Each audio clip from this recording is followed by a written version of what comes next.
Welcome back to Shipwreck Tales, the place where truth often feels stranger than fiction.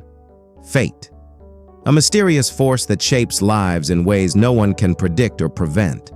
In today's video, we're diving into the chilling stories of four people whose lives were suddenly and shockingly altered by bizarre twists of destiny, moments they never saw coming. Let's begin our journey back in time.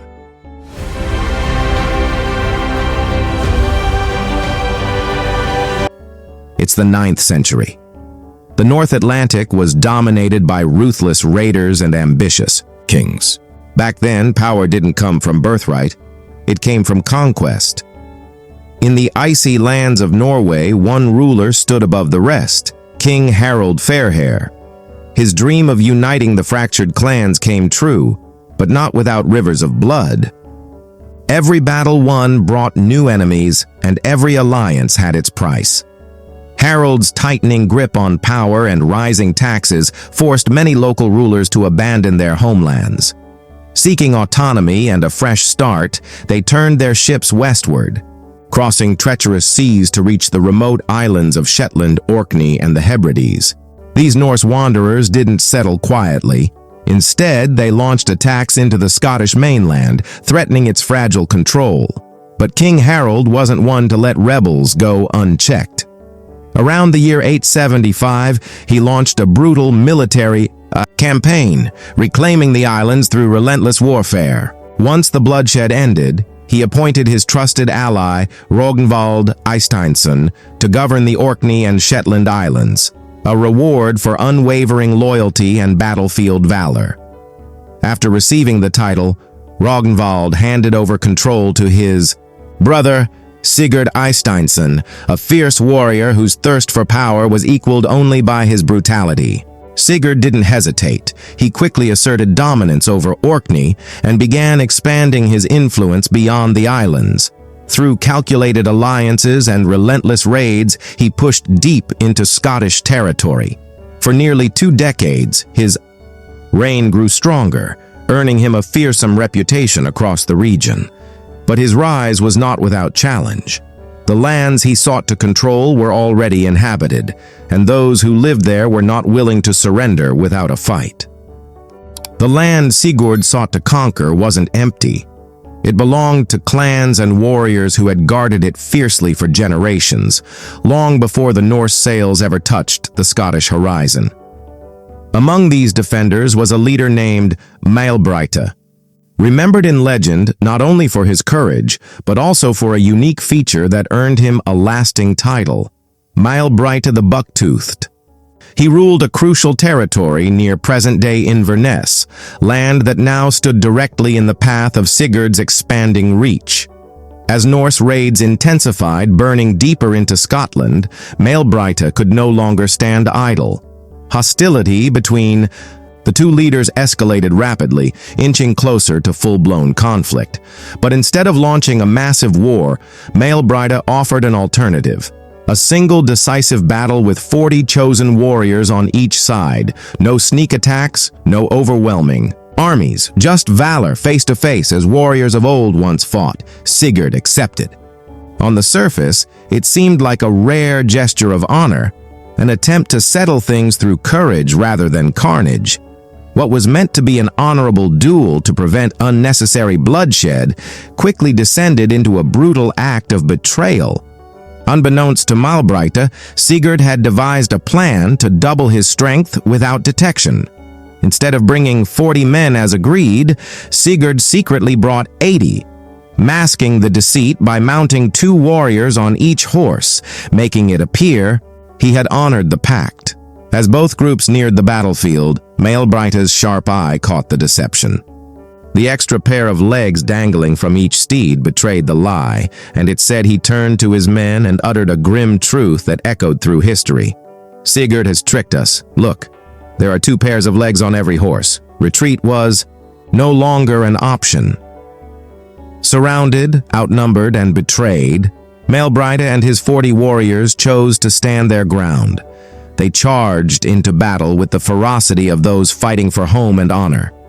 But their courage, though immense, could not overcome the odds. The clash was swift and devastating, a massacre rather than a match. Maelbrigte fell that day, along with every single man by his side. With Maelbrigte slain and his warriors annihilated, Sigurd stood as the undisputed ruler of the Northern Isles. The path to dominance now lay cleared by blood and betrayal. To mark their victory, and in keeping with grim Viking custom, the Norsemen collected the heads of their fallen foes, stringing them to the sides of their saddles like war trophies.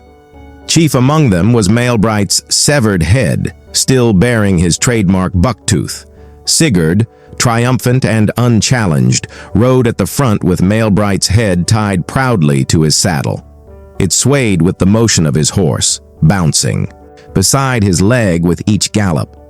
At first, it seemed like just another spoil of war, but fate hadn't finished its game. That same tooth which had earned Maelbrigte his nickname now pressed repeatedly against Sigurd's leg, grazing the skin. Every time the horse took a step, the scratch was barely noticeable at first, just a shallow cut, but the irritation grew. By the time he reached home, what began as a minor scrape had become something worse, a dull throb pulsing through his calf. Soon after, Sigurd began to feel a strange burn spreading from his calf. What started as a small nick now throbbed with growing intensity. Heat pulsed from the wound and fever gripped his body. Though he was known for his strength and endurance, the Earl of Orkney could not hide the truth for long. He may have attempted to ignore the pain, continuing his duties with a straight face, unwilling to show vulnerability in front of his warriors. But as the days passed, his condition worsened. The once feared warlord, who had conquered lands and crushed resistance, now lay helpless, drenched in sweat and shaking with fever. The infection from that small cut, caused by the jagged tooth of a fallen enemy, had spread, poisoning his blood. Sepsis, though unnamed in those days, claimed him completely.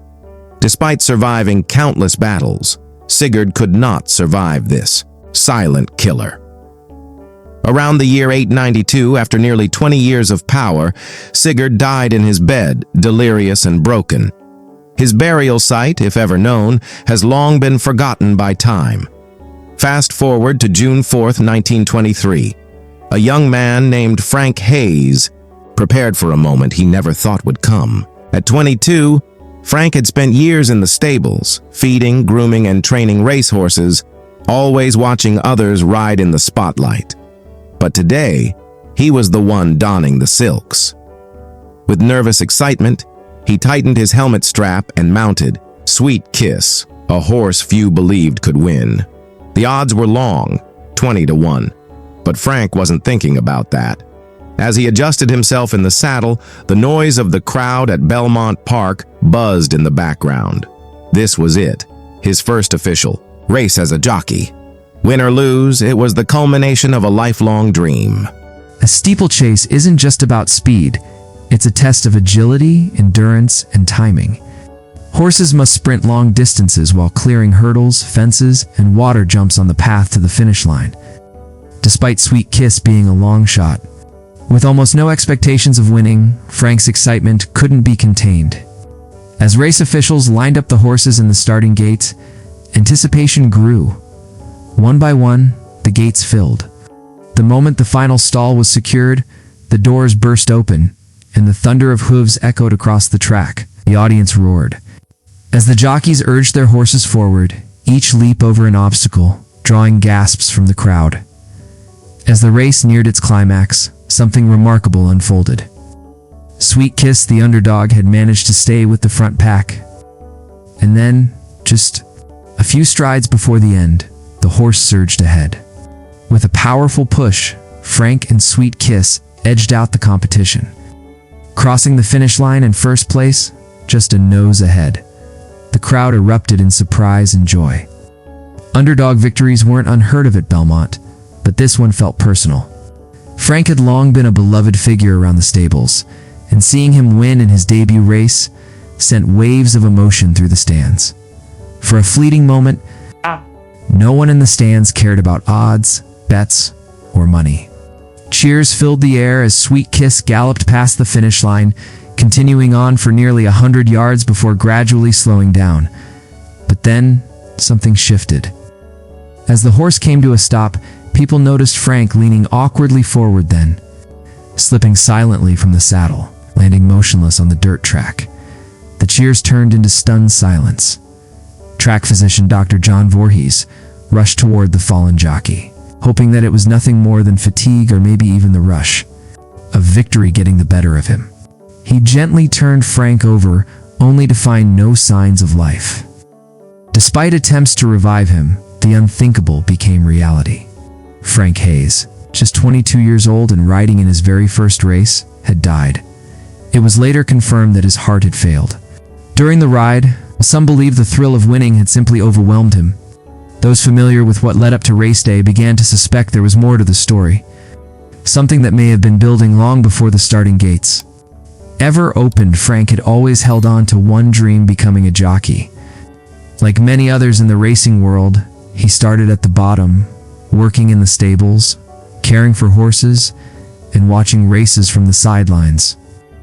Over time, he earned the trust of his employer, and after repeatedly requesting a shot at racing, he was finally granted his chance. But it came with one strict condition. He had to lose weight. In horse racing, weight is more than a number. It can be the deciding factor between victory and defeat. The lighter the jockey, the less burden on the horse, allowing it to maintain speed and stamina. Frank needed to slim down to 130 pounds 59 kilograms by race day. But with only 24 hours left, he still weighed 142 pounds 64 kilograms. Desperate to make the cut, Frank took drastic action. He stopped eating and drinking and pushed his body to its limits. He reportedly spent the day lifting weights, jogging vigorously, and twisting his body into every position he could think of to sweat out those extra pounds. It wasn't just training, it was a relentless attempt to shave off 12 pounds in a single day, in a last-ditch attempt to shed those final pounds before race day. On June 4th, Frank pushed his body to the brink. Such drastic methods weren't unusual in the world of horse racing. Jockeys often made extreme sacrifices to stay within the limits, but for Frank, the cost may have been his life. When he mounted Sweet Kiss that day, many track workers noticed how pale, drained, and worn he looked.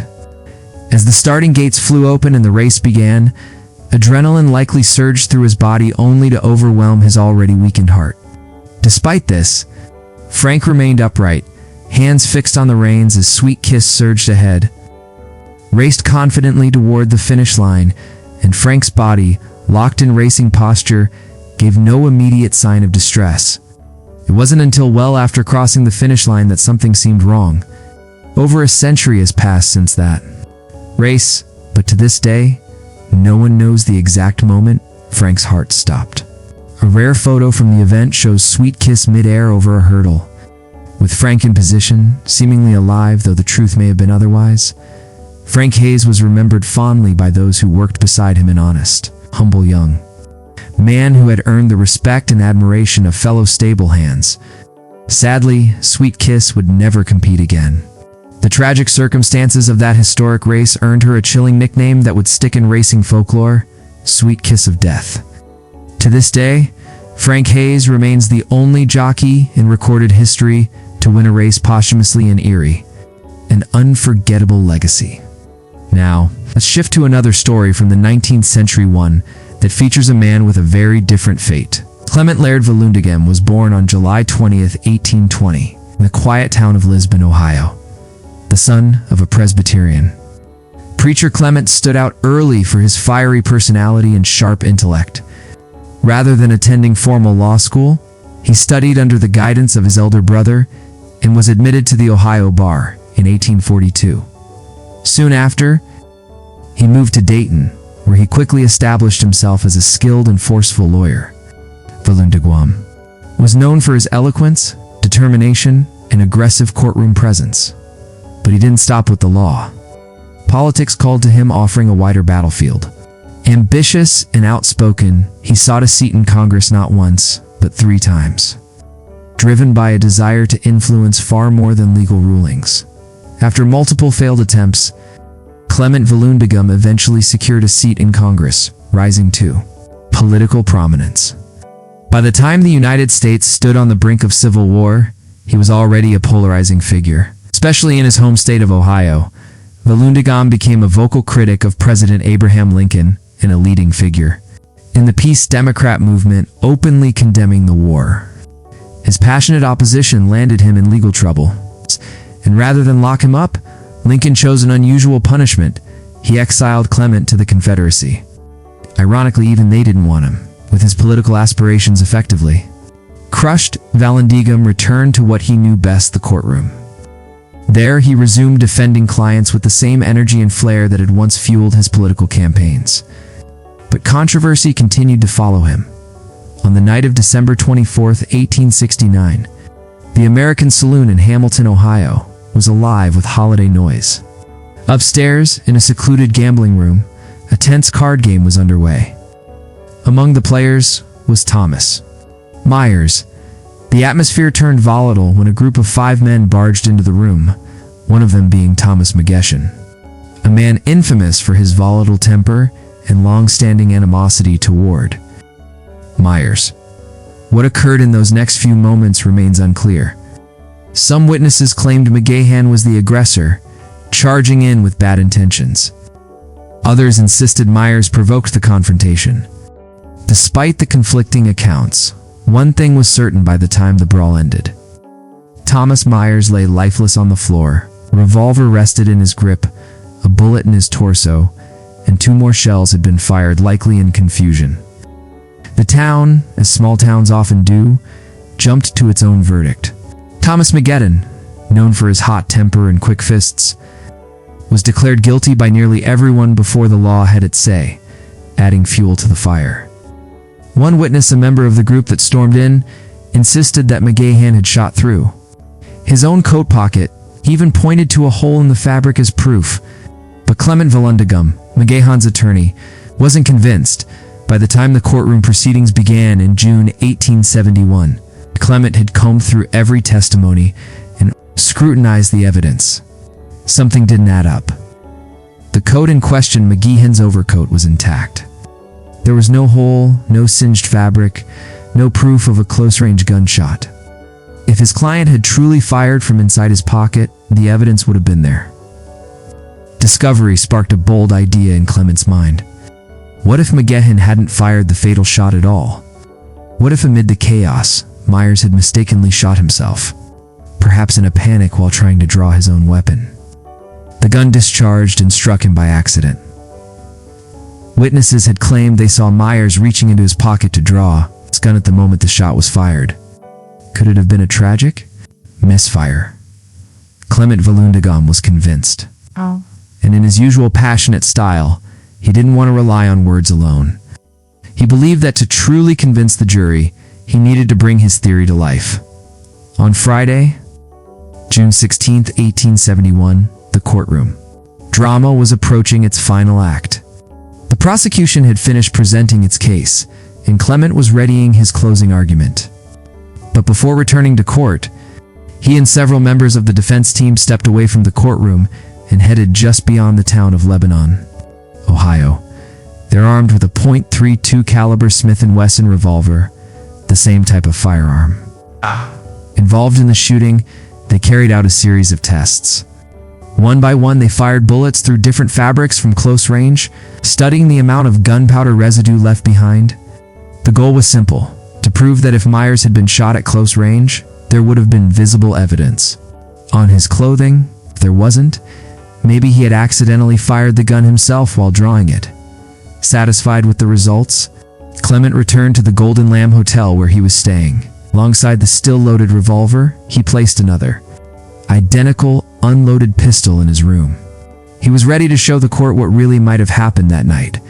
Only he didn't yet know that his next demonstration would become one of the most tragic in legal history. The revolver Clement intended to use for his courtroom demonstration had been unloaded. It was meant to be a harmless prop just for effect. But later that same evening, as he gathered with members of the defense team once more, Clement decided to rehearse his argument one final time. He wanted his delivery to be perfect. He would show the jury exactly how he believed Myers had drawn his weapon during that fatal moment without double-checking. Clement picked up what he thought was the safe, unloaded gun and slipped it into his right pants pocket. Calm and deliberate, he mimicked the motion he imagined Myers had made. He addressed the room confidently, narrating as if he were standing before a jury. This is how Myers held his pistol. He then reached into his pocket, slowly pulled out the revolver, angling it close to his stomach just as he believed Myers had done.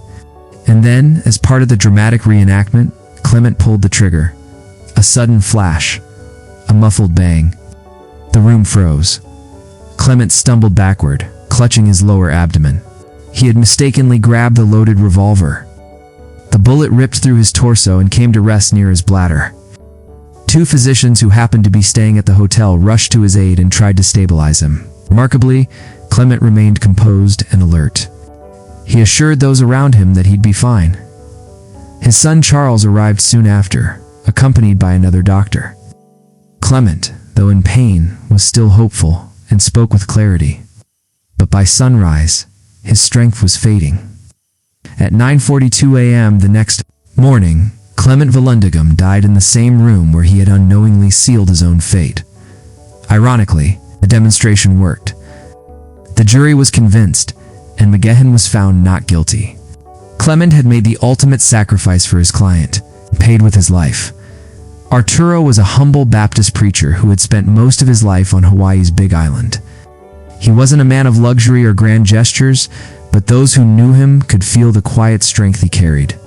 He spoke primarily in Spanish and lived simply, dedicating himself to his faith, his family, and the congregation that had come to see him as a pillar of their community. But as the new millennium approached, something was beginning to change. Arturo's light, once so steady, had started to dim. What began as mild aches in his lower back soon evolved into something much more troubling. Within just a few months, his mobility began to slip away from him. First, there was fatigue. Then, stiffness. Eventually, he found himself struggling to walk.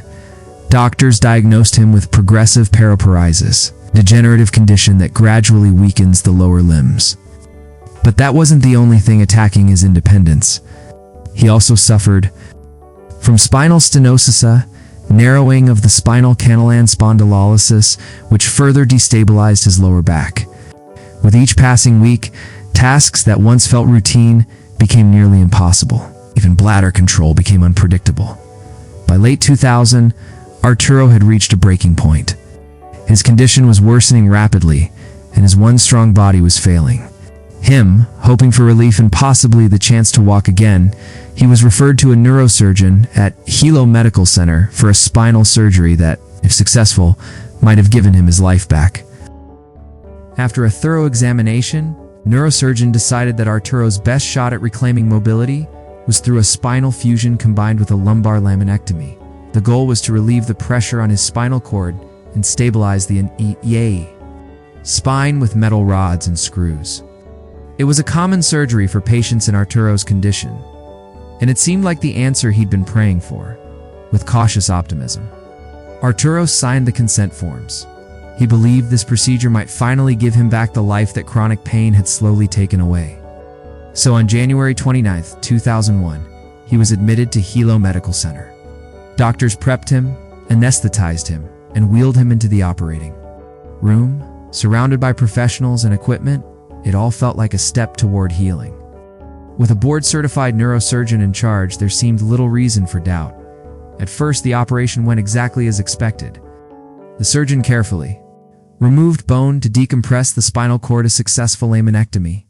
Then 2 pedicle screws were anchored with precision, setting the stage for the final and most critical step, connecting the screws with a titanium rod to hold Arturo's spine in place.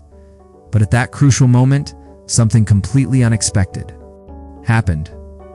When the surgeon asked for the titanium rod, the room fell silent. It wasn't on the tray. It wasn't anywhere. It quickly became clear that the surgical kit was missing a key component. The rod itself hadn't been misplaced. It had never arrived. There were no extras in storage, and the only replacement was located on another island. Hours away by air, the team now faced a painful dilemma. Keep Arturo under anesthesia for hours, with his spine exposed and unstable or improvised. By the time a solution was in sight, Arturo had already been under anesthesia for close to 5 hours, far longer than the surgeon was comfortable with. Faced with a ticking clock, an open incision, no official spinal rod in the building, the surgeon made a fateful decision. Among the instruments on the tray, his eyes landed on something, an ordinary stainless steel screwdriver. It wasn't meant for implantation. It was just a standard tool from the surgical set, meant for handling equipment, not people. But its shaft had a similar diameter to the missing titanium rod. Running out of options, the surgeon grabbed a hacksaw right there in the sterile operating room. He cut off a small section of the screwdriver about 3 centimeters and inserted it into Arturo's spine as a substitute stabilizing rod. He would later claim that he informed the SHOST staff of his plan and that it was made purely out of concern for the patient's well-being. According to his version of events, he even told Arturo's family that night, presenting it as a last-minute workaround made in the interest of completing the surgery without unnecessary delay. Other accounts, however, paint a much darker picture, suggesting that no one outside of that operating room was aware of what had truly happened. Arturo's family hadn't been told. The surgical staff reportedly kept quiet, and so in place of certified titanium hardware, something entirely unapproved had been left inside a human spine. A cut-off fragment of a common screwdriver. This wasn't a minor substitution. It wasn't just a difference in strength. It was a complete unknown in terms of safety. Unlike medical-grade titanium, stainless steel from a workshop tool hadn't been tested for long-term contact with human tissue. It posed risks of infection, rejection, and structural failure. Still, the surgeon had rolled the dice, claiming that prolonging anesthesia with an unstable spine posed a greater danger, but that gamble wouldn't pay off. Initially, everything seemed fine. Arturo woke up sore and disoriented, but otherwise stable. No one mentioned anything unusual about the procedure. There was no talk of hacksaws or hardware store substitutes, just cautious optimism that healing had begun. Then, 3 days later, disaster struck. Arturo suffered what should have been a harmless fall. But with his spine braced by a piece of metal never designed to handle the stress of human movement, the consequences were catastrophic as the makeshift implant shattered, breaking into pieces. Inside his body, emergency surgery followed. This time, a proper titanium rod was finally installed. But the damage was already irreversible. The fall had compounded the trauma, and the broken screwdriver had compromised his spine beyond repair. What started as a hopeful procedure to restore mobility ended with permanent paralysis. The fall that shattered the makeshift implant set off a devastating chain reaction. Over the next 2 years, Arturo endured 3 more spinal surgeries, each one a desperate attempt to undo the damage done by the earlier operation. But none of them could give him back what he had lost. The damage was too extensive, the trauma too deep. Arturo became fully paralyzed from the waist down, lost control of his bladder, and could no longer move or care for himself. The once vibrant spiritual leader who had uplifted his community now needed constant assistance just to be propped up in bed. His life had changed, completely reduced from independence to complete reliance on his sister for even the most basic needs. As the months passed, his health declined further until on June 18, 2003. Arturo passed away at 76 years old. The official death certificate didn't list a broken screwdriver as the cause, but those close to him knew the truth. Deterioration began after that surgery. His body and spirit never truly recovered. The tool not meant for a human body had played a critical role in that decline. His family, left grieving, also carried the heavy burden of confusion. Nothing about his outcome made sense. They had believed in the hospital and the surgeon, but the truth didn't come from medical records or an admission of guilt. It came from something discarded. The fragments of metal removed from Arturo's spine during the follow-up procedure had been carelessly thrown away, and it was from the trash that the truth emerged. Thankfully, the operating room nurses had the courage to speak up. They retrieved the fragments and turned them over to a lawyer, revealing to Arturo's family what had really been placed in his back.